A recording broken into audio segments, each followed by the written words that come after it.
There was tension in Parliament this afternoon as the government sought to extend the states of emergency until February 12 next year. An opposition member made a comment about the police commissioner, which the Speaker of the House asked him to withdraw, but he refused. Vashon Brown tells us more. National Security Minister Dr. Horace Chang brought the resolution for the 3-month extension of the states of emergency to the House of Representatives this afternoon. They were imposed on November 14 in 7 police divisions. The government insists the SOEs are effective, but the opposition continues to make the point that the detention aspect of the law is problematic. And the danger with the state of emergencies, it provides for, in some instances, malice to determine if somebody is arrested and detained for an extended period of time without charge, without the right to due process. The opposition MP also made this comment during his contribution to the debate. If we continue to have, and every time we have a vacancy in where the post of the Commissioner of Police is concerned, we continue to use military officers, we're going to get military opinions in terms of the way of fighting crime. That is the only solution you can get from a military officer, is to use a soldier and to take parry people's rights and throw them in a cell. If the Commissioner of Police is not performing his functions, he should be relieved of his duties. And you get somebody that is competent to guide you and advise you. That comment did not go down well with the government members. And it's bringing the office of the Commissioner of Police into disrepute, Madam Speaker, in a critical... Madam Speaker, you need to sit. What is really happening in this house? Madam Speaker. Madam Speaker. Madam Speaker. In such a time when we are fighting crime, you get upon about the origin and where the Commissioner of Police come from. It's a disgrace.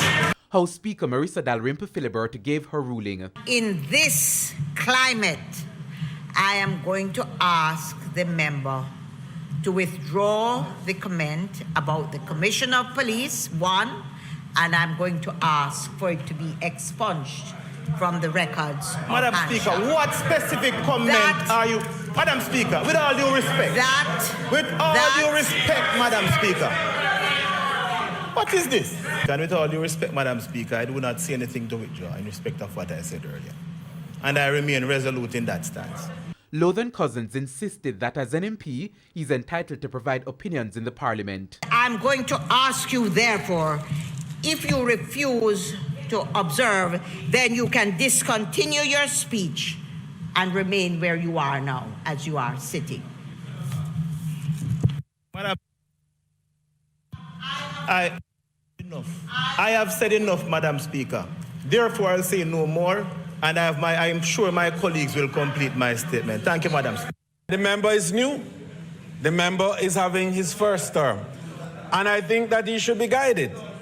And whilst the Speaker has ruled and he has refused to respond to the ruling of the Speaker and consequently accepted the punishment for so doing. One can consider that it is in poor taste, but it is his opinion.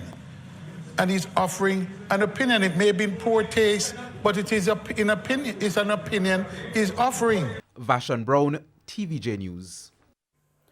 And the debate on the resolution to extend the SOE is continuing in Parliament at this hour, with the government members now responding to concerns raised by the opposition. While the government can easily get the measure passed in the House of Representatives, where it has the overwhelming majority, it will need opposition support in the Senate if it is to secure the required 2/3 of votes. And former opposition leader Dr. Peter Phillips has blamed Jamaica's economic stagnation on parliamentarians over several decades. Dr. Phillips was making his contribution to the constituency debate in the House of Representatives this afternoon. Noting his current position, he could now speak more freely. Dr. Phillips criticized the decades of partisan politics, which he says has left Jamaica lagging behind its Caribbean neighbors economically. He drew the usual comparison with Singapore, stating that in 1967, Jamaica's GDP was higher than that of Singapore, but today, Singapore's GDP is 11 times higher than Jamaica's.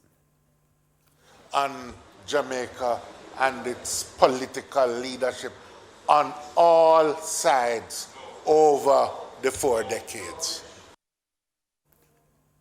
The St. Andrew East Central MP insisted that political reform is needed, especially on how parliamentarians carry out their duties. Uplift itself to realize the fullness of the vision of parliamentary democracy, which I think is to be found largely in the committee system of the parliament,